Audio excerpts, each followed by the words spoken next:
This is the Lone Crater YouTube. We hope this video helps. You begin by confirming the clone Airpods Pro size and tip style because aftermarket tips vary. Once confirmed, place the headset on a clean, flat surface and keep replacements nearby. Grip the silicone tip at the base, not the outer edge, and pull straight away from the earbud with steady pressure. This reduces damage to the nozzle. If it resists, wiggle gently while pulling. Do not twist hard, since the collar can tear and make reinstallation harder. Now set the removed tip aside.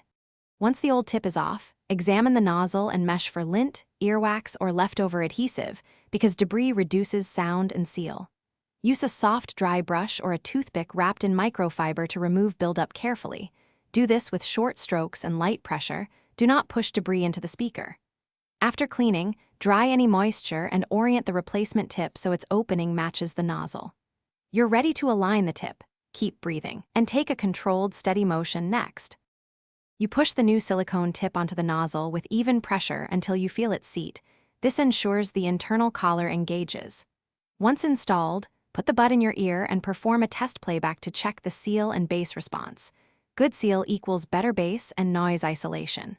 If audio sounds muffled or weak, remove the tip and recheck for debris or an inverted tip, because those are the most common causes.